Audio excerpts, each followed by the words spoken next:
jeda istirahat sebentar lah. Iya. Terima kasih sekali atas supportnya. Monggo dimulai. Baik, nggih. Terima kasih.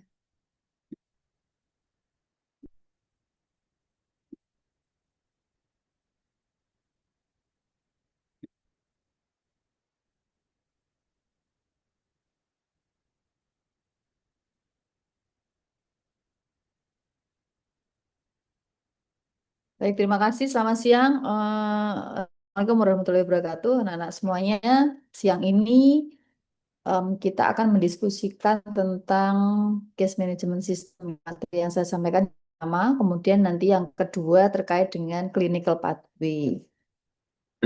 Jadi kalau bicara tentang case management system, yang harus disiapkan dalam apa namanya mindsetnya adalah ketika belajar tentang care delivery system.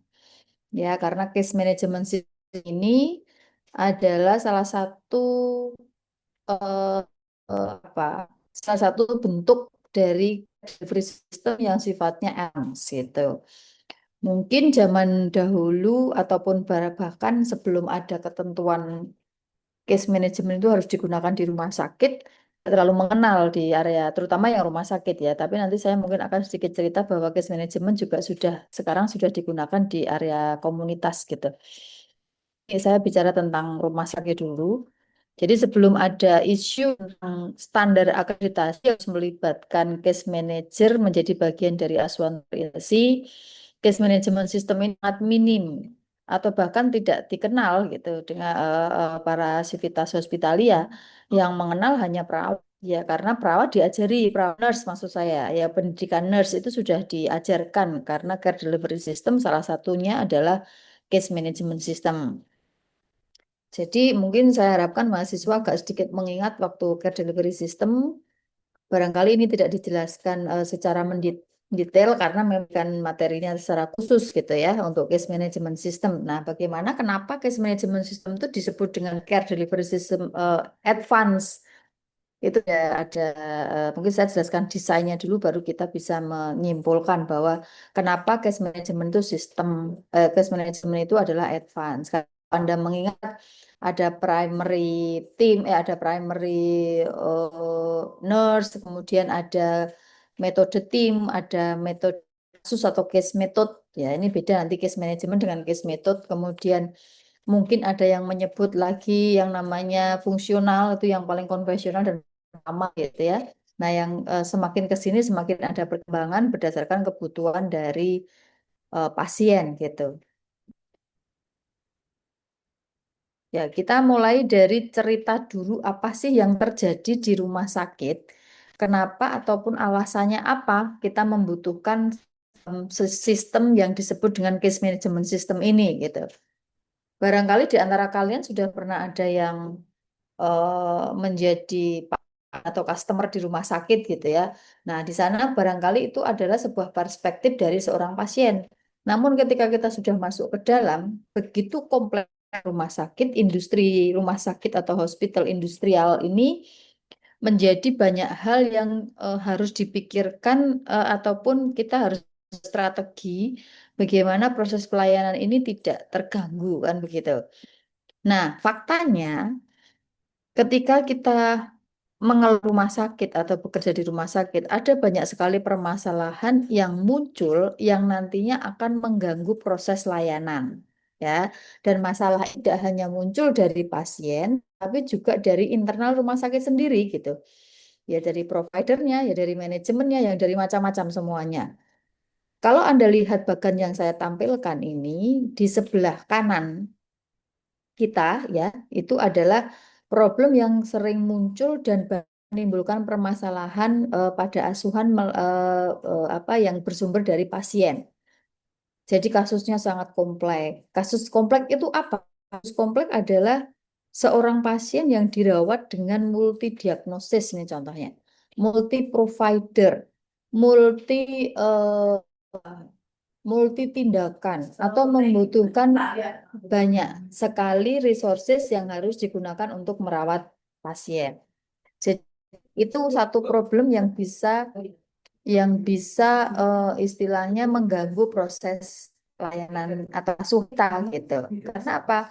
Multi provide, multi diagnosis, multi tindakan itu membutuhkan banyak sekali resources gitu ya. Kalau saya bicara resources, berarti bukan hanya sekedar human resources, tetapi juga mungkin bahan medis, mungkin peralatan canggih, mungkin peralatan keperawatan dan lain sebagainya. Itu kasus kompleks gitu.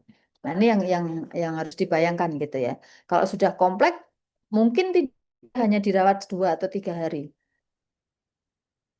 Kebanyakan mostly tidak gitu ya. Pasti tidak, dia pasti membutuhkan perawatan yang lebih panjang dan lain sebagainya. Nah, itu kasus kompleks ya, baru kasus kompleks. Bisa nggak ini menjadi sebuah apa istilahnya tantangan, kadang-kadang malah barrier gitu ya.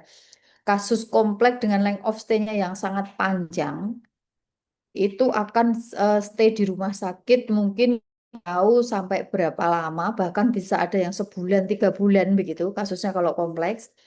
Nah, dengan sebulan ataupun 2 bulan atau 3 bulan banyak sekali yang terpengaruh nantinya, termasuk proses efektif dan efisiensi dari rumah sakit. Ya, sistem CKN kita, Jaminan Kesehatan Nasional adalah saat ini adalah INASIB-BIJIS, Indonesian Case Based Group. Jadi tidak dibayar ketengan gitu ya, tetapi lebih banyak dibayar dengan bentuk plafon kalau kita kalau klaimnya klaim plafon gitu ya. Jadi misalnya pakai terawat stroke non hemoragik itu kelas 3 diberikan 4,5 juta untuk tipe B misalnya seperti ini misal ini mungkin tidak presisi ya perkiraan saya gitu. Enggak, ketika kita merawatnya tidak sesuai length of stay, kemudian tidak sesuai dengan apa PPK yang kita gunakan, maka itu akan menjadi satu resiko inefisiensi. Nah, ini kasus kompleks. Jadi kalau kenapa PPK-nya cuma 7 hari Bu, misalnya yang non hemoragik, ya dengan research sudah dengan evidence base yang sudah dirumuskan oleh para ahli di Kementerian Kesehatan bahwa rata-rata lama rawat seorang dengan stroke adalah non hemoragik adalah 7 hari misalnya masuk dalam PPK. PPK itu panduan praktek kedokteran ya, panduan praktek kedokteran yang menjadi ketetapan. Nah, ini contoh kasus kompleks yang bisa menjadi satu barrier ataupun kalau kita bilang hambatan nggak boleh ya, karena rumah sakit itu memang harus menolong pasien, tetapi jika ada satu hal situasi yang itu harus dihadapi, maka itu bukan hambatan, tetapi lebih kepada tantangan yang harus diselesaikan. Kemudian permasalahan yang kedua adalah pembiayaan. Nah, bagaimana gambarannya yang kita katakan bahwa masalah pembiayaan itu bisa menimbulkan satu permasalahan tersendiri. Yang pertama mungkin sudah saya spill tentang sistem inasi bijis tadi gitu ya. Berapa lama pun pasien kamu rawat, apapun kamu berikan, maka plafon dari BPJS yang diberikan akan segitu, sesuai dengan hasil groupingnya gitu. Jadi grouping itu diperoleh dari mana?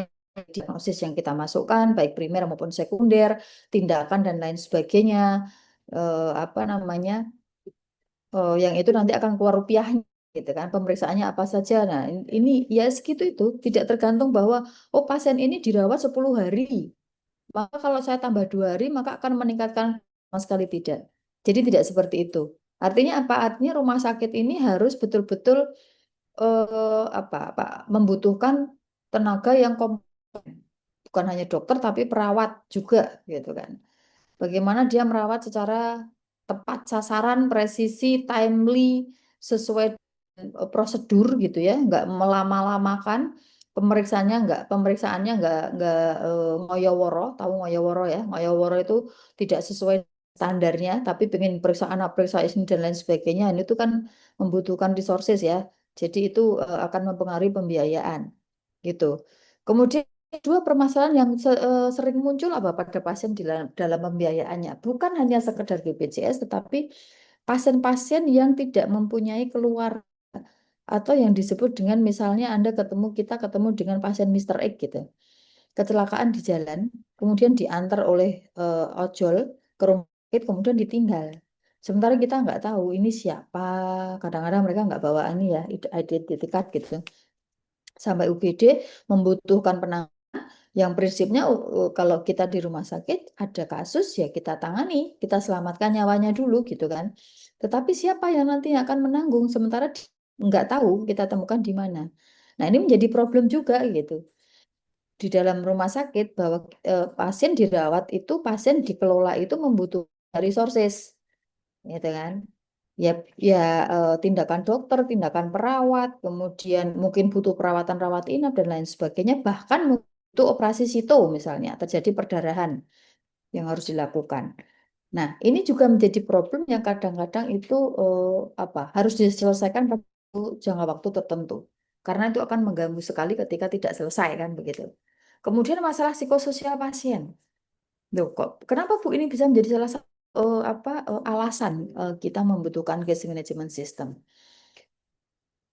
Jadi ada satu fenomena gitu ya, bahwa ketika seorang tidak semua, saya katakan tidak semua pasien seperti ini, tapi ketika pasien ataupun keluarga itu menghadapi situasi yang rumit di rumah sakit, termasuk kondisi kompleks tadi, length of stay yang sangat panjang, kemudian penyakit yang berat gitu ya, kronis berat dan itu memang sifatnya misalnya ada penyakit paliatif gitu. Nah, apa yang terpengaruh adalah psikososial pasien dan keluarga. Kalau psikososial pasien dan keluarga ini sudah terpengaruh dan ini belum dalam kondisi stabil, maka yang terjadi adalah mereka tidak akan setuju ketika dilakukan apapun. Kepercayaan pada rumah sakit mulai berkurang. Muncullah komplain-komplain yang akhirnya mereka defense gitu ya. Ini nggak mau, itu nggak mau. Tuh, kemudian disuruh pulang juga nggak mau. Nah ini kan satu hal yang sebenarnya hanya faktor psikososial mereka gitu ya, tetapi menimbulkan satu banyak hambatan tentang asuhannya, baik asuhan medis, keperawatan ataupun asuhan yang lain, karena dia nggak mau diapa-apain gitu. Dia merasa ini nggak benar, itu nggak benar, tapi nggak mau pulang, nggak mau pindah rumah sakit juga gitu. Itu kan masalah psikososial sebenarnya. Nah ini hal-hal rumit yang harus kita pikir. Kemudian kalau faktor internal rumah sakit, yang mana itu kaitannya dengan provider, kemudian dengan organisasi, dengan metode, regulasi, dan lain sebagainya, itu ada banyak fakta yang terjadi. Yang pertama adalah kepatuhan terhadap prosedur. Prosedur yang di rumah sakit, yang namanya regulasi internal rumah sakit itu banyak sekali. Seperti yang salah satu saya sebutkan adalah PPK, Panduan Praktek Kedokteran atau Panduan Praktek Klinis. Kemudian kalau perawat punya panduan asuhan keperawatan, punya standar asuhan keperawatan, masih ada clinical pathway misalnya. Dari sekian banyak itu, dari sekian banyak perawat, perawat itu mungkin menempati 50% lebih ya kalau di rumah sakit itu ya. Biasanya kan begitu rasio atau jumlah pegawainya. Dari sekian itu apakah mereka patuh 100% terhadap prosedur? Kenyataannya tidak. Nah, ketika banyak provider, dari dokter, perawat, ahli gizi, farmasis misalnya, mereka tidak patuh terhadap prosedur yang ditetapkan atau prosedur yang harus mereka lakukan, maka apa yang terjadi? Ya pasti akan terjadi variasi proses pelayanan atau asuhan yang tidak standar. Endingnya apa? Membutuhkan banyak resources. Contoh, obat itu sudah ditentukan di dalam clinical pathway ataupun PPK yang harus diberikan adalah ABCD, gitu kan? Kemudian mungkin ada dokter yang tidak patuh gitu, sehingga dia meresepkan obat E. Rumah sakit punya enggak? Oh, enggak ada itu dalam daftar obat rumah sakit ada yang namanya DORS gitu ya, daftar obat rumah sakit yang sudah distandarkan sesuai dengan kebutuhannya. Tiba-tiba meresepkan nih obat yang lain gitu. Apa yang dikatakan ini dengan alasan penyelamatan nyawa dan lain sebagainya maka dia harus dibeli di luar anggaran itu kan itu isunya isu inefisiensi. Kemudian kalau perawat seperti apa ya sama, dia harus memasang infus, memasang kateter atau melakukan tindakan keperawat misalnya rawat luka gitu misalnya ya, rawat luka yang berbagai variasi luka kemudian sudah ditentukan medikasi atau wound care-nya itu menggunakan jika dia luka steril, luka kotor itu harus ABCD, kemudian dibuat aturan sendiri. Apa yang terjadi? Ya sama, seperti itu. Atau malah under prosedur atau under standar. Dia tidak melakukan itu karena ribet. Nah, pasien nggak sembuh-sembuh. Efeknya apa? Length of stay-nya menjadi panjang. Kemudian permasalahan kedua adalah komunikasi PPA. PPA itu profesional pemberi asuhan. Kalau saya bicara PPA itu berarti ada dokter, ada perawat, ada semuanya yang ada di rumah sakit yang melayani pasien itu namanya PPA. Melayani pasien secara langsung ya. Itu namanya PPA dan profesional. Ya, kalau apa customer service itu kan bukan disebut PPA karena dia melayani pasien pada langsung tapi bukan soal profesional kesehatan gitu. Nah, bagaimana komunikasi mereka berjalan dengan baik atau tidak gitu. Banyak yang tidak berjalan. Yang saya katakan komunikasi multidisipliner ini bukan hanya sekedar komunikasi melalui rekam medis atau komunikasi hanya dengan dokter dan dokter saja misalnya. Tapi komunikasi semua timnya. Kalau dalam asuhan itu kan ada banyak tim ya. Clinical leadernya adalah dokter misalnya. Nah, komunikasi mereka untuk menyelesaikan masalah pasien itu gimana? Jalan apa enggak gitu. Ada juga atau banyak juga dokter yang tidak membaca asuhan keperawatan, dia nggak membaca asuhan gizi, nggak membaca asuhan farmasi gitu. Dia pokoknya yang penting datang visit kemudian ngasih obat sudah. Padahal di situ ada masukan dari farmasi misalnya. Obat ini masuk dalam kategori interaksi, jadi tidak bisa diberikan, sarannya adalah harus diganti misalnya. Itu asuhan farmasi. Asuhan keperawatan sama, sudah diberikan obat ini, kemarin ternyata ada efek sampingnya ini, maka harus ini. Nah, apakah itu selalu mereka menulis, apakah perawat menuliskan dengan lengkap itu di rekam medis? Tidak semuanya. Nah, ini kaitannya dengan kepatuhan. Sehingga komunikasi itu tidak hanya bisa mengandalkan rekam medis. Komunikasi secara langsung dalam hal bagaimana kita selesaikan apa permasalahan pasien itu justru yang penting seperti itu. Kemudian masalah kesinambungan pelayanan. Nah, ini critical ya. Jadi fase yang paling kritis ternyata itu adalah fase ketika pasien itu mau pindah, baik dari rumah sakit keluar atau rumah sakit ke pulang atau antar unit rumah sakit gitu ya. Karena sudah mau pindah biasanya yang punya tanggung jawab di awal tuh, wadah mau pindah, ah, udahlah gitu lah kita sampaikan ke sana. Nah, fase ini yang harus dikawal gitu. Karena banyak sekali kalau pasien mau pulang itu discharge planningnya tidak maksimal. Sehingga dia terjadi namanya readmisi. Kembali masuk rumah sakit sebelum direncanakan. Dengan problem yang sama. Itu namanya readmisi. Kalau seperti ini mutu rumah sakit sungguh sebenarnya tidak bagus itu. Karena meskipun ada banyak faktor gitu ya, readmisinya di rumah sakit itu ada banyak faktor, misalnya ketidakpatuhan dari keluarga atau pasien itu sendiri. Tapi kalau proses discharge tidak bagus, yaitu faktor rumah sakit gitu. Nah, ini fakta-fakta yang muncul di rumah sakit yang begitu banyak mengganggu ataupun proses-proses dari asuhan sehingga perlu memunculkan satu apa ya inovasi atau desain baru gitu ya agar ini terpecahkan dengan baik. Nah, kalau Anda lihat bahkan paradigma dalam melakukan asuhan sekarang kita itu adalah patient center care. Jadi pelayanan yang berfokus pada pasien yang mana ada banyak domain yang harus Anda ketahui. Nanti silakan dibaca banyak sekali itu patient center care itu ya. Jadi kita itu harus kalau bagaimana mewujudkan patient center care itu dengan asuhan terintegrasi. Syarat asuhan terintegrasi itu apa ya? Itu ada 7 itu kemudian desainnya adalah yang ada di bulat-bulat gitu ya. Bagaimana proses koordinasinya, bagaimana informasi dan edukasi diberikan, kita mempertimbangkan patient preference atau preferensi pasien, tidak melulu bahwa saya dokter, saya perawatnya, saya tentukan ini Anda harus ikut, tidak boleh karena semua sekarang sudah menggunakan consent atau pasien berhak memilih saya menyetujui atau tidak menyetujui tentang yang direncanakan dan seperti itu. Nah, itu jadi bagaimana kita melibatkan keluarga, kemudian physical comfort itu juga menjadi satu domain tersendiri gitu ya. Nyeri dan pengkajian nyeri yang sekarang harus ada sendiri.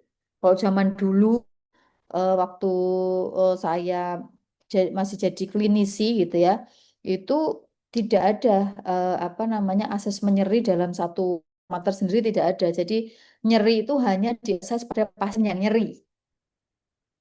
Nah, sekarang semua pasien harus dianggap nyeri gitu di domain physical comfort ya. Jadi paradigma ini harus Anda ketahui betul sehingga pada saat nanti melakukan asuhan keperawatan itu tahu apa nyawanya gitu ya. Ini untuk semua profesi sebenarnya bukan bukan hanya untuk keperawatan. Ketika saya mengajar di kedokteran ya sama seperti ini. Ketika nanti ketemu di farmasi ataupun mahasiswa-mahasiswa dari farmasi dan lain-lain ya sama. Mereka harus tahu tentang desain atau paradigma tentang patient center care, gitu ya.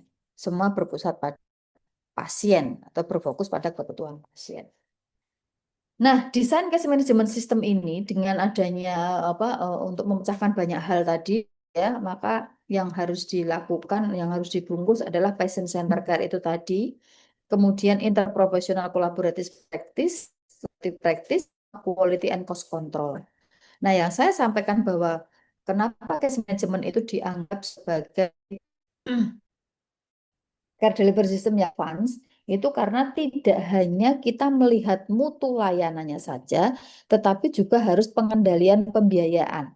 Nah, ini yang disebut dengan advance case management, apa namanya, care delivery system tadi. Jadi, nah, manajer tidak hanya mengendalikan fungsi ataupun kualitas dari pelayanannya, tapi juga dengan pengendalian pembiayaan. Harapannya agar pasien itu tercapai, kemudian satisfaction-nya tercapai sesuai standar. Kemudian yang penting adalah efisiensi dan efektivitas. Apa sih case management system gitu ya?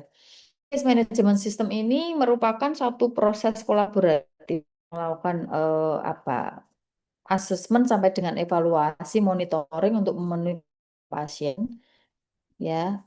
Kemudian kalau Anda lihat definisi yang ada di bawah dari CCMC itu Canadian Certified Case Management Management Canadian Case Management Certified gitu ya. Kemudian CMSA ini yang pertama kali, jadi asosiasi mereka memang yang pertama kali em, membuat standar tentang case management system. Kalau lihat bunyinya keduanya ini sebenarnya hampir sama. Ada unsur kolaborasi, koordinasi, kemudian pemenuhan pasien dari asesmen sampai evaluasi, monitor dan lain sebagainya, dan harus ada unsur cost effectiveness gitu. Jadi artinya bahwa pada saat kita melakukan apa pola pola memanage asuhan itu tidak hanya berpikir tentang kualitas asuhannya, tetapi harus berpikir tentang efisiensi dari pembiayaannya. Nah, bagaimana sejarahnya tentang case management system ini gitu ya? Jadi dulu itu kalau di di Amerika, di Kanada yang mereka pertama-pertama itu mendesain ini gitu ya. Memang yang dulu itu mereka menggunakan beberapa case manager, gitu ya. Jadi em, mereka punya fungsi masing gitu, dan mereka bekerjanya sendiri-sendiri. Akhirnya tidak ada satu kesatuan yang bagus, tapi itu berkembang terus-menerus sampai adanya satu organisasi yang disebut CMSA tadi yang membuat standar kan yang membuat standar. Jadi pada saat mulai berkembang itu mulai ada funding ya. Jadi asuransi yang menggunakan case management system. Artinya ketika ada kasus maka itu akan hitung kebutuhan perawatannya sampai dengan pembiayaannya. Nah, ini pengembangannya waktu itu. Tetapi mereka beranjak dari komunitas. Kenapa? Karena menolong korban Perang Dunia II. Nah, itu sudah ada desainnya gitu. Nah, terus sehingga tahun 2010 tadi keluar standar ya. Standar tentang case management system tadi. Kemudian yang paling terakhir itu ada yang namanya single case management. Artinya satu case manager tapi dia mengelola banyak permasalahan yang ada di pasien tadi, termasuk perawatan dan administrasi keuangannya. Nah, itu semua nanti yang bukan mengelola, mendampingi ya prosesnya itu adalah case manager gitu. Nah, kalau di Amerika dan lain sebagainya itu berawal dari community, baru dikembangkan di hospital, di rumah sakit gitu ya. Nah, kalau di Indonesia terbalik, yang mengembangkan pertama case management system itu adalah rumah standar akreditasi rumah sakit waktu itu. Karena kita sejak tahun 2012 sudah menggunakan konversi dari JCI ya, Commission Internasional, lembaga akreditasi internasional, yang salah satu standarnya diakses dan kontinuitas pelayanan itu ada case manager. Baru pada tahun 2020-an itu ada pengembangan case management system di komunitas oleh satu lembaga namanya IDB dari luar negeri dan bekerja sama dengan Bappenas di Indonesia tentang layanan lansia terintegrasi. Mereka menggunakan case management gitu ya. Nah, Itu saya cerita sejarah saja sehingga Anda tahu bahwa di Indonesia pun sekarang sudah ada case management system yang berbasis komunitas dan juga sudah ada case management yang berbasis hospital. Nah, standar akreditasi atau regulasi yang menaungi tentang implementasi case management itu tadi ada di standar akreditasi rumah sakit yang diterbitkan oleh Kemenkes pada tahun 2022, yang mana sebelumnya adalah menggunakan standar nasional lembaga akreditasi KARS, yang sebenarnya isinya tidak kurang lebih sama begitu ya, bahwa di dalam standar AKP itu akses dan kesinambungan pelayanan, itu di sana mengenai alur pasien itu disebut ada case manager. Kemudian pelayanan juga disebut adanya case manager. Artinya bahwa setiap rumah sakit harus mempunyai pengelola-pengelola kasus ini atau case manager dalam membantu integrasi layanan. Nah, bagaimana bunyinya? Kalau kita lihat di sini ya ada beberapa elemen begitu penilaian bahwa rumah sakit harus memiliki proses untuk melaksanakan kesinambungan pelayanan di rumah sakit dan integrasi antar profesional dibantu oleh case manager. Jadi sudah disebutkan di sana memang harus ada case manager. Kok manajer pelayanan pasien apa bedanya? Enggak ada bedanya. Itu sebutan baku dari Indonesia, mereka menggunakan MPP atau manajer pelayanan pasien gitu ya. Nah, untuk mewujudkan apa ini prosesnya ya? Untuk mewujudkan asisten terintegrasi. Bahwa integrasi itu ada dua, integrasi vertikal dan integrasi horizontal. Integrasi horizontal, integrasi mana bahwa semua profesi yang merawat pasien itu punya kewenangan dan semuanya penting gitu ya. Nah, ini integrasi horizontal. Integrasi vertikal itu apa? Integrasi vertikal itu adalah proses rujukan, proses perpindahan pasien dari satu tingkat layanan ke tingkat layanan dan lain sebagainya. Itu namanya rujukan integrasi vertikal. Nah, itu harus diwujudkan dengan proses tadi kesinambungan pelayanan. Tidak hanya oh dia mau pulang, dia mau dirujuk, udah itu udah yang penting sedang diuncalkan yang rumah sakit yang di anu aja. Kita rujuk aja ke rumah sakit lain, kita nggak ada tanggung jawab. Tidak bisa seperti itu. Karena itu adalah tanggung jawab ketika kita melakukan proses kesinambungan pelayanan. Nah, ini adalah syarat-syarat yang dikatakan asuhan terintegrasi tadi. Jadi kita harus ada keterlibatan dari pasien dan keluarga, dokter penanggung jawab pelayanan sebagai ketua tim asuhan gitu ya, DPJP, PPA tadi bekerja secara interdisiplin, discharge planningnya juga harus terintegrasi, asuhan gizi sekarang dimasukkan dan adanya MPP atau case manager. Nah, ini syarat yang harus dipenuhi. Sekarang kita ke aktornya gitu ya. Case management tuh aktornya siapa? Case management aktornya ya case manager gitu. Siapa manajer? Case manager adalah profesional kesehatan yang bertanggung jawab dalam pelaksanaan proses case management, di mana dia menjalankan semua proses itu untuk mencapai satu hasil yang paling baik gitulah ya. Jadi untuk memenuhi kebutuhan pasien, kemudian untuk mengatur resources yang baik dan lain sebagainya. Itu case manager, aktornya dari case management system. Nah, siapa gitu kualifikasi case manager di Indonesia saat ini standarnya ini yang versi lama gitu. Ada perawat dan dokter. Dokternya paling banyak adalah dokter umum dan mereka ditetapkan mempunyai kualifikasi tertentu. Most Indonesia saat ini yang ditunjuk sebagai case manager adalah perawat. Jadi apa namanya banyak sekali case manager di Indonesia yang perawat. Namun dengan adanya standar panduan ya yang dikeluarkan oleh Ikatan Manajer Pelayanan Pasien di Indonesia sekarang itu bukan dokter dan perawat yang boleh menjadi case manager, tapi juga ada bidan pada rumah sakit khusus ibu dan anak. Bidan itu bisa menjadi case manager. Kemudian ada social worker. Social worker itu bukan pekerja sosial yang artinya dia dia tidak punya ilmunya social worker ya, tapi social worker adalah betul-betul social worker yang dia punya profesionalisme. Artinya memang dia lulusan dari pekerjaan kesejahteraan sosial itu ada di Darmais menggunakan social worker sebagai case manager. Ya, jadi kalau rumah sakit lain masih banyak menggunakan perawat atau dokter umum ya, dokter umum yang mempunyai apa pengalaman dalam manajerial. Nah, ini sangat unik gitu. Jadi kalau bidan itu biasanya rumah sakit ibu dan anak karena kasusnya adalah kebanyakan obsgin gitu ya. Nah, kemudian kalau di rumah sakit umum ataupun khusus tuh banyak sekali perawat menjadi case manager gitu. Nah, bagaimana karakteristik yang harus disiapkan ketika kita menjadi MPP ataupun case manager tadi gitu ya. Jadi memang dengan kualifikasi yang ditetapkan tadi, mereka harus punya pengalaman. Kalau perawat biasanya pernah menjadi kepala ruang berapa lama gitu ya, harus ditetapkan. Kenapa? Karena itu membutuhkan kemampuan leadership, kemampuan komunikasi yang bagus. Dia bisa berhubungan dengan banyak jenis orang ya. Dia bisa berhubungan dengan banyak jenis profesi. Dia paham betul alur yang ada di rumah sakit tersebut. Sehingga dia mandiri dan percaya diri melakukan proses penyelesaian sebuah masalah gitu ya. Jadi kasus yang dipegang oleh kasus-kasus yang sangat kompleks biasanya.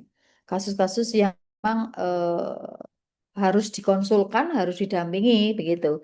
Sehingga dia harus punya confidence yang tinggi, percaya diri. Percaya diri itu bukan apa, bukan congkak ya. Jadi percaya diri itu memang dia tahu modal dirinya untuk menyelesaikan itu gitu. Kemudian dia mandiri, mandiri itu artinya dia paham ini harus saya menyelesaikan masalah ini by diri saya karena itu adalah tanggung jawab saya misalnya. Selain komunikasi tadi ya. Kemudian berani menyampaikan pendapat kepada siapapun termasuk kepada DPJP, dokter spesialis yang biasanya menjadi DPJP dan saya kira tidak mudah untuk diskusi dengan kelompok dokter spesialis ini karena mereka mungkin memang sebagai leader gitu ya. Jadi kita harus punya strategi untuk menyelesaikan satu masalah tetapi kita bisa membantu mereka untuk menghilangkan ataupun menyelesaikan masalah tersebut. Kemudian manajemen resiko ini jelas, jadi yang dihadapi adalah semua masalah, maka dia harus bisa mapping. Ketika saya menyelesaikan ini, maka apa apa dampaknya? Ketika saya tidak menyelesaikan ini, apa yang akan terjadi atau masalahnya apa? Sehingga dia tahu apa yang harus saya lakukan pertama kali agar masalah ini tidak memberat, agar masalah ini nanti tidak menjadi merang gitu dalam proses asuhan pasien. Itu karakter kompetensi yang lain tuh banyak sekali. Jadi biasanya case manager itu nanti ikut pelatihannya macam-macam gitu ya, termasuk penjaminan kesehatan gitu. Harus paham patient center care dan lain sebagainya. Nah, ini perlu disiapkan betul sehingga memang membutuhkan pengalaman beberapa lama untuk menjadi seorang klinisi di rumah sakit. Nah, ini yang bagian paling penting di dalam menjadi seorang MPP atau case manager tadi adalah kompetensi komunikasi. Kompetensi komunikasi banyak level gitu ya. Nah, mulai dari level 2 komunikasi interpersonal itu menjadi salah satu modal. Karena untuk meningkatkan kompetensi pada komunikasi kolaborasi interprofesional dan komunikasi persuasif itu harus punya komunikasi interpersonal yang baik dulu kompetensinya. Sehingga dia tidak kesulitan nanti ketika mau meningkatkan kompetensinya pada level. Jadi itu hal-hal yang harus kita ketahui dan yang punya. Nah, apa sih peran dan fungsi MPP di rumah sakit gitu ya? Yang pertama fungsinya adalah melakukan asesmen sampai dengan melakukan mutu dan kendali biaya. Jadi kalau Anda melihat mungkin ini kok sama aja Bu, sama dengan perawat ataupun dokter. Memang stepnya itu sama, tetapi fungsinya yang berbeda ya. Jadi kalau asesmen itu nanti saya jelaskan deh. Nanti bedanya perawat menjadi perawat itu bagaimana, beda menjadi case bagaimana. Nah, yang jelas ini fungsi-fungsi yang harus dilakukan oleh MPP. Perannya apa? Perannya ya fasilitasi pemenuhan kebutuhan asuhan, kemudian mendorong kebutuhan pasien keluarga, patient center care. Proses reimburse itu proses pembiayaan. Jadi proses pembiayaan itu lebih kepada bagaimana memastikan seorang case memastikan betul pembiayaan pasien ini sudah fix gitu ya. Jadi reimburse termasuk dia bisa diklaim nggak ke BPJS, kalau bisa ya apa yang harus dilakukan. Dia bisa ini nggak dibiayai nggak dengan private insurance misalnya seperti itu. Nah, jadi lebih ke sana, bukan untuk melakukan penagihan-penagihan dan sebagainya. Nah, ini uraian dari standar tadi tentang kesinambungan pelayanan gitu ya, harus ditunjuk. Kemudian harus melakukan koordinasi dan sebagainya di berbagai tempat. Tata laksananya bagaimana gitu. Nah, Ini adalah menggambarkan bagaimana posisi dari seorang MPP. Kalau Anda melihat yang biru ya, kan ada di tengah itu adalah gambaran dari patient center, di mana asuhan yang kita lakukan itu berfokus kebutuhan pasien. Ya, pasien di tengah ini dirawat oleh banyak jenis multidisiplin tadi. Kemudian desainnya dokter atau medical doctor itu sebagai pelapis. Nah, itu salah satu bentuk pelayanan asuhan terintegrasi tadi. Jadi fokusnya di patient center, kemudian diintegrasikan ke semuanya baik vertikal maupun horizontal. Di mana letaknya ataupun posisi dari case manager? Si case manager karena dia bukan sebagai bagian dari apa profesional pemberi asuhan tadi, maka dia di luar roda itu yang berfungsi sebagai fasilitator, komunikator, koordinator, dan lain sebagainya proses asuhan yang ada di sini. Artinya MPP ini punya tanggung jawab menggerakkan roda ini, menggerakkan proses komunikasi, mengawasi dan mendampingi proses asuhan sampai selesai, sampai pasien pulang ataupun discharge gitu ya. Nah, ini posisinya di sini. Artinya MPP atau case manager itu bukan bagian dari kita, tetapi dia punya fungsi sebagai fasilitator. Ketika ada masalah harus masuk, dok ini nggak ada konsul psikologi gimana ini soalnya begini-begini. Perawat ini sebenarnya begini, kenapa kamu lakukan itu? Farmasis, Anda itu harusnya melakukan evaluasi ini multi dan lain sebagainya. Itu nanti yang ya. Itu gambarannya, dia tidak punya kewenangan klinis untuk merencanakan secara klinis, tetapi dia lebih punya kewenangan perencanaan manajerial dalam proses asuhan, mikrosistem ya. Jadi manajerial asuhan pasien. Nah, bagaimana aktivitasnya gambarannya secara gitu ya. Yang pertama mengidentifikasi pasien dulu. Jadi tidak semua pasien nanti didampingi oleh case manager ya, karena khusus untuk pasien-pasien yang sangat kompleks situasinya, pasien-pasien yang memang dia membutuhkan apa pendampingan-pendampingan gitu. Jadi ada kategorinya ataupun kriterianya. Kolaborasi dengan dokter dan pasien, kolaborasi ini bersifat memberikan masukan kepada dokter di PJP terutama biasanya, dok ini kok koyong ini kayak gitu untuk akan pemeriksaan ini tidak sesuai PPK misalnya seperti itu. Kemudian kepada pasien, ya jelas pasien itu harus di guiding ya. Kamu tuh nanti kalau nggak jelas tanya ke sini. Setelah ini keluarga harus begini misalnya. Nah itu salah satu juga bentuk pendampingan pada pasien dan keluarga. Faktor intervensi, apakah mereka itu relevan nggak dengan yang direncanakan atau sesuai dengan peraturan ataupun prosedur gitu. Kalau tidak relevan, apa yang dilakukan case manager? Lakukan diskusi, menyampaikan klarifikasi, kenapa ini tidak dilakukan. Oh ternyata ada hambatan. Memonitor kemajuan pasien. Ya, kita lihat targetnya itu apa. Setiap asuhan pasti ada target. Perawat punya target, dokter punya target, semua ada target. Sehingga kita lihat ini ada kemajuan nggak menuju ke target itu. Tuh, ya. Kemudian alternatif intervensi praktis yang efisien, biaya. Ini biasanya memberikan masukan gitu ya. Ini kenapa diperiksa elektrolit setiap hari kan dia udah stabil. Pasien di ICU, saya kira ini menghabiskan resources gitu. Kalau memang nggak butuh setiap hari ya kita berikan masukan ke manajer yang akan diberikan masukan ke DPJP. Kenapa nggak 2 hari atau 3 hari sekali saja? Kecuali nanti ada terjadi penurunan kondisi misalnya seperti itu. Komunikasi dengan pihak manajemen. Nah ini fungsi bridging ya. Kadang-kadang di pelayanan kita menemukan satu masalah yang penyebabnya adalah tidak adanya regulasi ataupun aturan yang disiapkan oleh rumah sakit sehingga case manager itu menjadi satu jembatan untuk menginformasikan tuh kepada apa namanya menginformasikan kepada manajemen gitu ya direktur dan jajarannya bahwa ada kasus ini bisa salah satu sumbernya dari sana. Nah, ada nggak fungsinya MPP untuk pasien dan keluarga? Ya harus ada, karena ini disiapkan menyelesaikan masalah mereka. Jadi analoginya adalah tour guide gitu ya. Jadi dia harus memberikan informasi, Kak Bu, Ibu jangan khawatir, hari ini mungkin memang belum selesai masalahnya, tapi sedang diupayakan. 2 hari lagi nanti akan begini, 3 hari dan sebagainya. Nah, itu fungsi gambaran umum aktivitas dari MC. Nah, kalau sesuai alur gitu ya, teorinya adalah seperti ini. Nah, ini yang dikembangkan oleh sisi MC ya kalau nggak salah. Oh ya betul.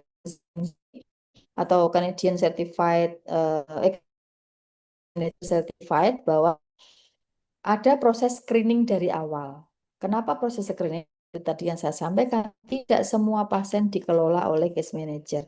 Jadi harus ada kriteria tertentu yang didampingi. Setelah screening, maka melakukan apa? Kemudian bikin planning, implementasi sampai dengan melakukan evaluasi. Nah, ini adalah proses yang asli dari sisi yang dikembangkan oleh sisi.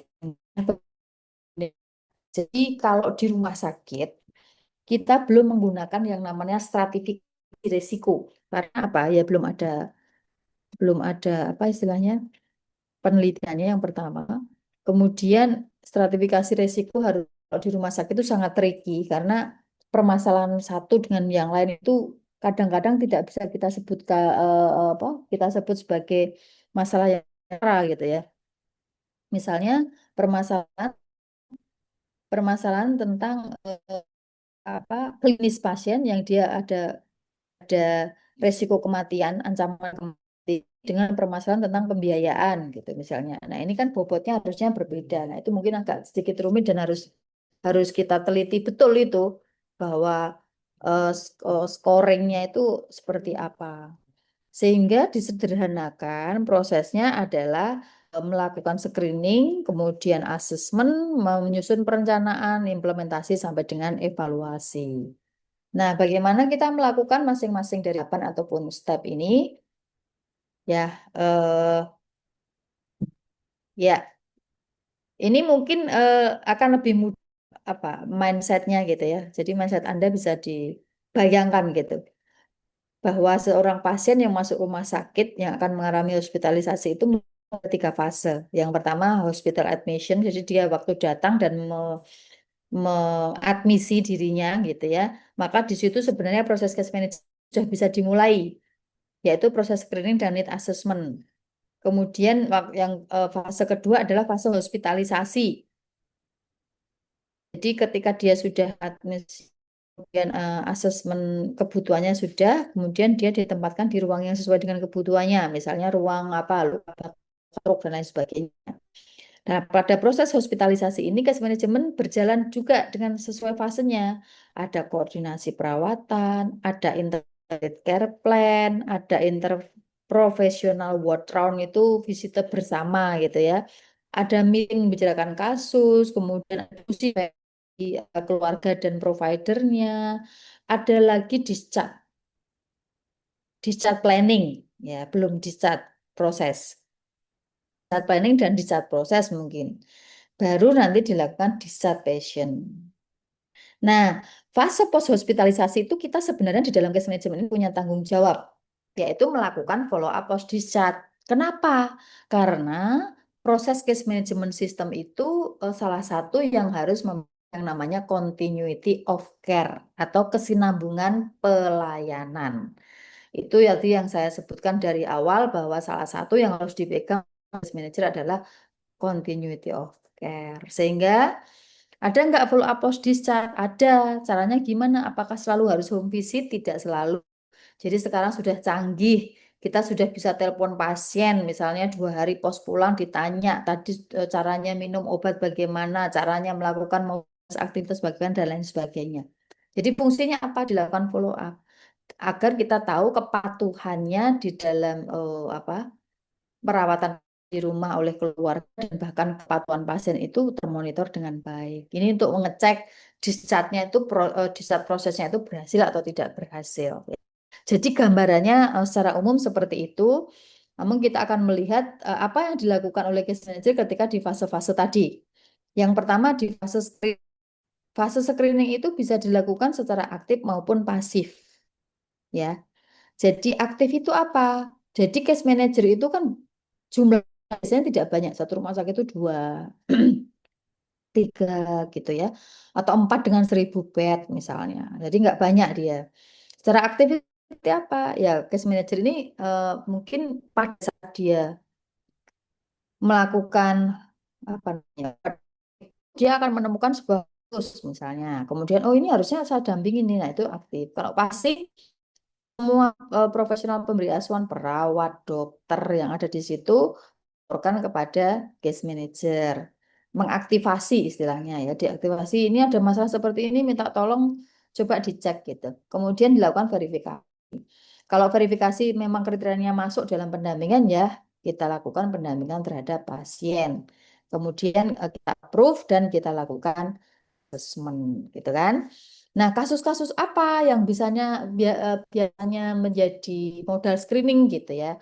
Yang pertama, ini bukan harus masuk, tetapi ini adalah model screeningnya gitu ya. Model screeningnya yang kita lihat berpotensi menimbulkan sebuah masalah gitu. Yang pertama usia, itu pasti vulnerable, entah itu geriatri atau itu bayi misalnya neonatus gitu ya. Itu banyak yang muncul kasus-kasus di rumah sakit. Usia dengan apa namanya geriatri dengan kasus kompleks ABCD, pasien penyakit kronis dengan gangguan fungsi kognitif. Kemudian keluarganya tidak peduli. Nah, ini kan kompleks sekali gitu ya. Kemudian ada juga yang readmisi berkali-kali masuk rumah sakit gitu. Harusnya pulang baru kontrol 1 minggu 3 lagi. Ini masuk rumah sakit lagi. Nah, ini kan ada sesuatu.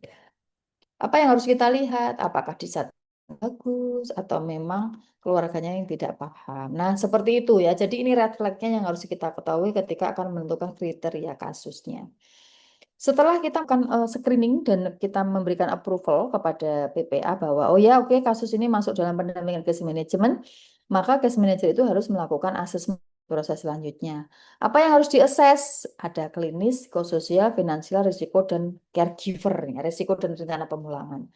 Kok mirip ya Bu dengan perawat? Ya memang mirip, tapi fokusnya berbeda.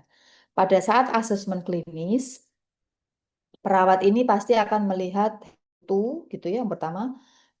Kemudian dokter juga sama biasanya head to toe. Kemudian ada kebutuhan-kebutuhan. Kalau perawat kan ada beberapa asesmen kebutuhan, mungkin Gordon, mungkin apa lagi sekarang Henderson dan lain sebagainya ya. Nah, untuk case manager ini mungkin tidak satu persatu dia akan melakukan asesmen seperti itu gitu. Dia akan melihat masalah umum klinisnya itu apa. Oh, pasien ini pasien post operasi apa SCI misalnya, gitu ya. Jadi cervical injury yang risiko kematiannya sangat tinggi.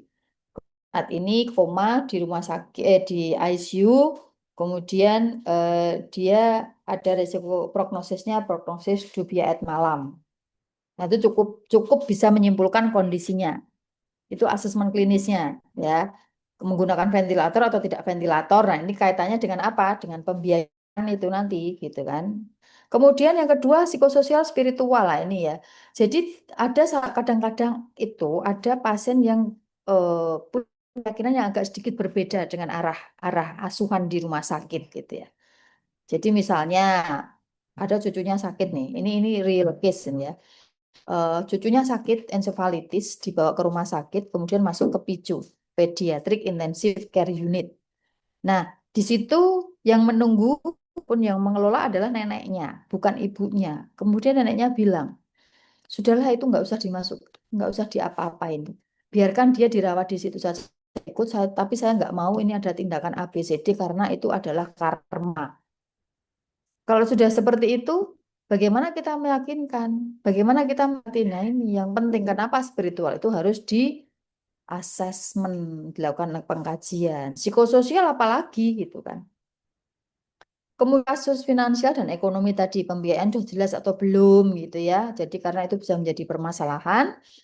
Kemudian asesmen risiko dan rencana pemulangan ini kaitan dengan proses discharge-nya. Jadi dia pemulangannya beresiko atau tidak beresiko. Pemulangan beresiko itu seperti apa, Bu? Pemulangan beresiko itu ya pemulangan yang resiko terjadinya readmisi itu tinggi satu. Yang kedua dia menggunakan banyak medical device, menggunakan NGT, kemudian shower catheter, kemudian alat-alat lain, ventilator portable, misalnya ada loh yang seperti itu ya. Dia harus dilakukan pemasangan ventilator portable di rumah. Dan ini kan resiko tinggi. Resiko tinggi terjadinya apa? Komplikasi ketika di rumah. pasien post stroke yang dia mobilitasnya sangat jelek. Nah, ini ada potensi kok enggak pemulangan tinggi? Iya dong, kan resiko dekubitus kalau keluarganya tidak paham. Terus kemudian caregiver juga harus diakses karena apa? Karena kita harus tahu siapa yang akan merawat nanti di rumah. Sehingga kita tepat untuk melakukan edukasi ataupun discharge prosesnya. Gitu untuk proses asesmen. Setelah asesmen apa? Setelah asesmen ya kita melakukan proses perencanaan. Dari asesmen itu ada kesimpulan, oh permasalahan fokusnya kemana? Apakah permasalahannya fokusnya kepada pembiayaan, masalah klinis, masalah psikososial, atau masalah yang lainnya. Nah, dari situ kita lihat apa yang harus kita lakukan ataupun apa yang harus MPP lakukan, strategi mana yang mau diambil gitu ya. Nanti disusunnya perencanaan itu sesuai dengan masalah yang ada itu. Dan jangan lupa selalu melibatkan pasien dan keluarga. Kalau pasien kompeten kita libatkan, kompeten berarti family. Kemudian apa namanya tujuannya untuk maksimal dan koordinasikan sasaran target. Artinya kita harus tahu dari kelompok PPA tadi itu punya target klinisnya apa. Sehingga kita tahu sejauh mana ini sudah berjalan. Sehingga case manager itu paham bagaimana kita akan melakukan proses layanan ataupun pendekatan kepada sisi-sisi lain gitu ya. Saya bingung itu ada MNPP ada DP ya. MNPP itu manajemen pelayanan pasien, kalau MPP itu manajer pelayanan pasien. Nah, itu sebutan dari standar panduannya dari ikatan gitu ya. Nah, kemudian implementasinya seperti apa? Jadi sebagian besar implementasi ataupun yang dilakukan oleh case manager itu adalah 5 hal ini ya. Jadi dia melakukan monitoring, fasilitasi, advokasi, evaluasi juga harus ada, monitoring, evaluasi ya. Kemudian koordinasi, komunikasi, dan advokasi. Nah, itu yang sering dilakukan karena tadi sifatnya bukan membuat kewenangan klinis, tetapi dia memang melakukan atau managing ya, manage proses asuhan yang ada di situ. Evaluasinya yang harus kita seorang manajer pelayanan pasien itu apa dalam dokumentasinya? Yang pertama hasil dari asuhan dan proses NPP, artinya kita sudah merumuskan apa yang kita lakukan, apa hasilnya, kemudian asuhannya itu capai target atau tidak gitu ya. Kemudian proses-proses yang sudah dilakukan semua semua harus dievaluasi keberhasilan atau ketidakberhasilannya apa dan lain sebagainya gitu. Nah, yang terakhir tidak lupa kita melakukan proses peningkatan pengetahuan dan kemandirian pasien. Karena powering itu penting menjadi salah satu bentuk dari asuhan terintegrasi. Yang meaningnya apa? Bahwa pasien atau keluarga itu menjadi bagian dari tim, bukan lagi menjadi sebuah asuhan, tetapi mereka itu bagian dari tim kita yang harus berani mengambil keputusan gitu ya. Dan siapa yang mengguiding ya kita ini sebagai asuhan itu. Kalau kasusnya terlalu kompleks, maka case manager itu punya peran di situ. Jadi ceritanya seperti itu gitu. Nah, ini yang terkait dengan proses kesinambungan pelayanan gitu ya. Jadi kalau kita bicara discharge planning, kalau kita nanti beda-beda sebut ada discharge planning, ada discharge teaching, ada discharge proses. Ya, kalau saya bicara discharge planning, maka itu menyangkut ke semuanya, dari awal sampai akhir. Jadi pasien itu ketika masuk rumah sakit itu sudah ada proses discharge planning. Ya, baru masuk kok udah di discharge gitu ya. Apa yang dilakukan evaluasi asesmen awal gitu ya. Ketika pasien mau pulang itu nanti mau ikut siapa, mau di mana, siapa yang merawat itu penting sejak awal. Karena apa? Dengan rencana edukasi yang diberikan. Gitu. Nah, ini tujuannya menjaga kontinuitas pelayanan tadi. PPA ya, bukan hanya case manager yang menjaga dicat, tapi case manager justru melakukan koordinasinya, siapannya. Ditanya, pasiennya sudah diedukasi belum oleh ahli gizi tentang menu yang harus diberikan di rumah? Oh, belum. Harus mengingatkan. Info belum tentang penyakit dan obat-obatan yang harus dikonsumsi belum, berarti PPA-nya harus dicolek. Nah, itu yang dilakukan oleh seorang case manager dengan follow up post discharge. Saya punya sebuah kasus contoh gitu ya. Ini cukup menarik meskipun agak lama, tapi kira agak signifikan kalau saya ceritakan kembali gitu. Jadi seorang anak 9 tahun gitu ya, dia sebenarnya menderita encephalitis dalam waktu dekat 3 weeks ago gitu. Jadi dia pernah mondok dengan encephalitis dan mungkin mengalami kejang gitu ya. Kemudian diberikan obat-obatan dari dokter anak, dokter jiwa, eh, yang mana salah satu obat dari dokter jiwa itu ada resiko terjadinya toxic endocrine necrolysis atau TEN. Nah, ternyata pada pasien ini kejadian gitu ya. Dia masuk kembali ke rumah sakit setelah 3 minggu sebelumnya dia dirawat karena encephalitis. Nah, di situ dia mendapatkan fenobarbital dan clonazepam ya.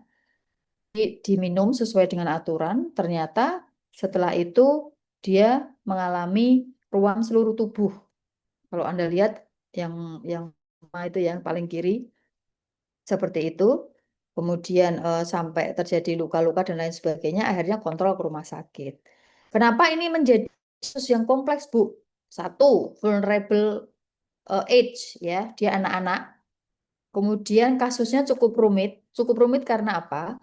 Ketika TEN itu terjadi pada anak-anak, resiko kematiannya lebih tinggi daripada dewasa. Itu satu. Kemudian yang kedua, dia mengalami multi diagnosis ya, encephalitis, kemudian ada macam-macam apa termasuk TEN ini. Kemudian dia membutuhkan multi provider. Ya, jadi itu alasannya. Kemudian ini ditambah dengan ibu pasien itu meyakini bahwa ini terjadi malpraktik.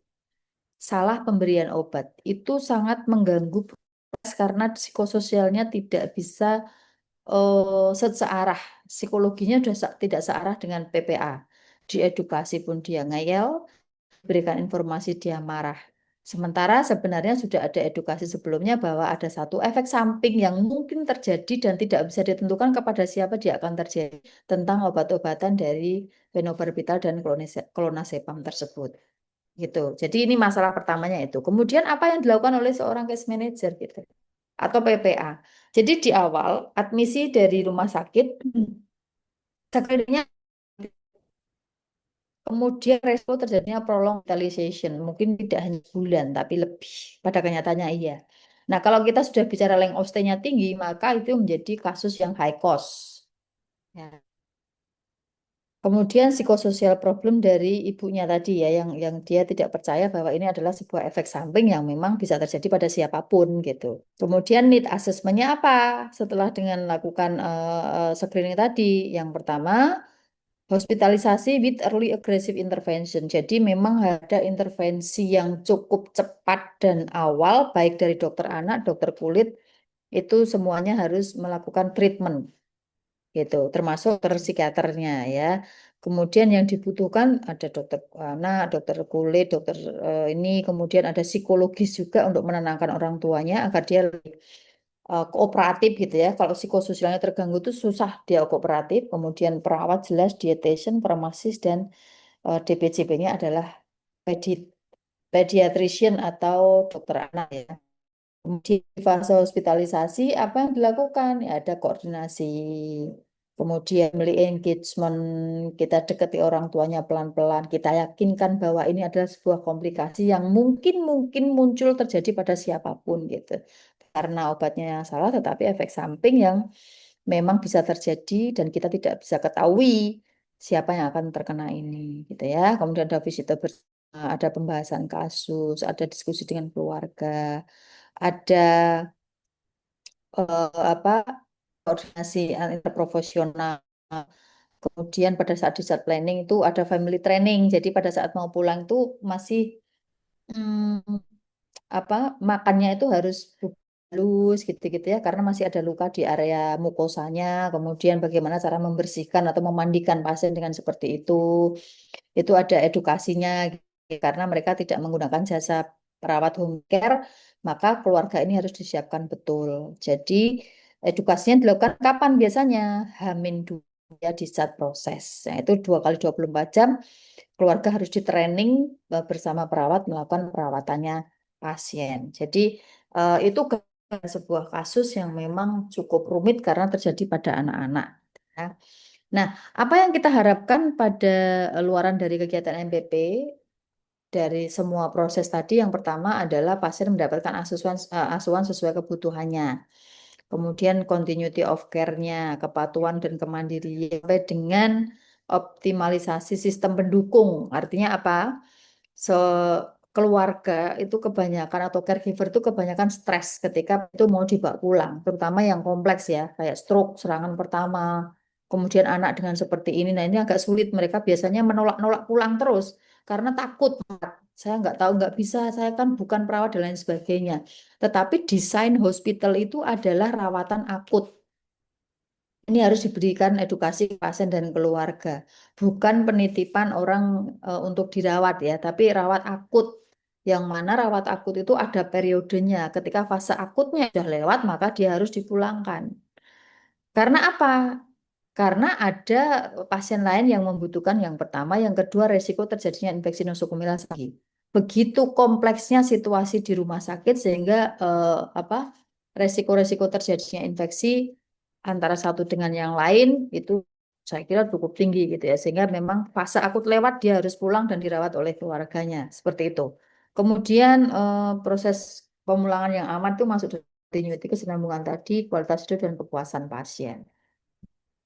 Nah, apakah seorang case manager itu membuat satu dokumentasi? Iya. Jadi sudah ada standar. Mereka punya dua form, namanya form A dan form B untuk menuliskan dokumentasinya. Kalau Anda atau perawat itu punya ya form assessment, kemudian PT gitu ya, catatan perkembangan pasien terintegrasi. Kalau sekarang kita harus pakai itu semua. Kemudian ada form evaluasi misalnya seperti itu. Nah, mereka ada dua form namanya form A dan form B, yang mana sebenarnya form A form B ini sama. Di form A itu untuk menuangkan proses identifikasi atau screening pasien sampai dengan perumusan rencana manajemen pelayanan. Kemudian di form B itu proses implementasi edukasi yang sudah dilakukan dituangkan di sana sampai dengan proses terminasi. Nah, kalau discharge planning, follow up post discharge gimana Bu? Biasanya kita masukkan ke form B. Jadi tidak ada form-form lain, hanya dua form ini yang saat ini menjadi standar dokumentasi dari MPP atau case manager. Itu apakah menjadi bagian dari rekam medis? Iya, karena itu bukti melakukan pendampingan. Jadi pada proses ada satu standar lagi yang mana melibatkan case manager, yaitu pada pengaturan pasien ya. Jadi kalau Anda mungkin pernah melihat atau pernah merasakan bahwa satu rumah sakit itu IGD-nya penuh, ruang rawat inapnya penuh, kemudian yang harusnya masuk rawat inap dia tidak bisa masuk. Nah, itu ada satu proses namanya transit care ya. Jadi ada ruang transit sendiri yang itu harus dilayani sesuai dengan rawat inap. Ini namanya memberikan pelayanan sesuai dengan kebutuhan. Siapa yang ataupun mengkoordinasikan ya case manager tadi.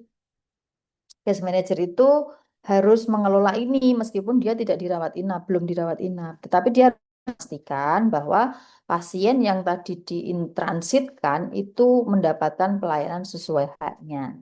Jadi itu ya itu fungsi lain. Tuh.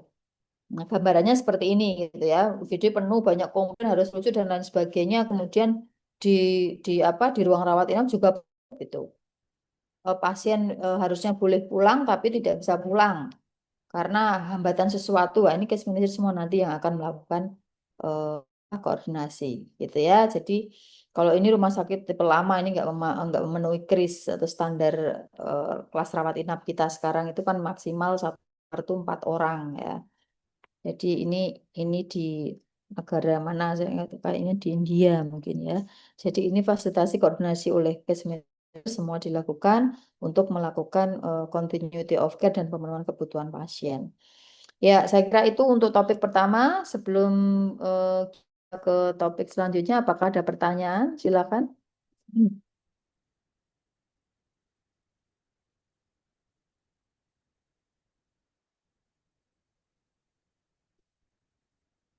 Silakan, mahasiswa, ada yang bertanya tentang ini?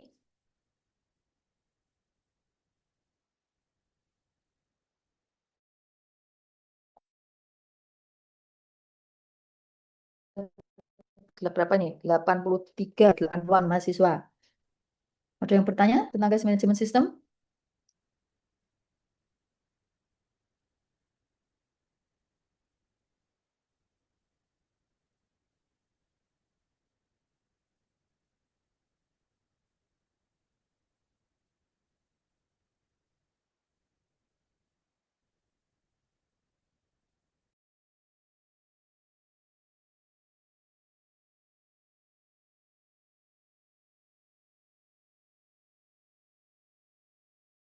Terus yang materi berikutnya, silakan kalau ada pertanyaan boleh di kolom chat ya.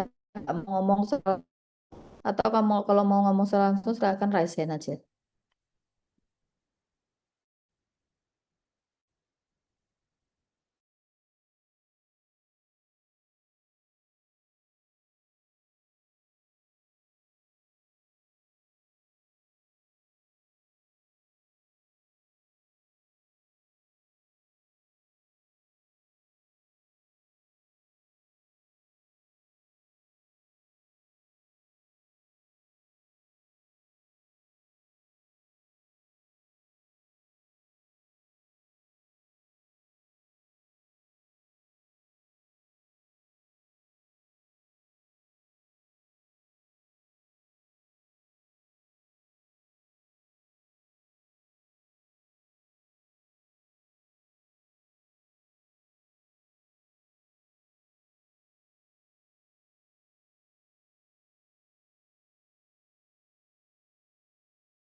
Oke, tidak ada, langsung saja ke topiknya yaitu tentang clinical pathway.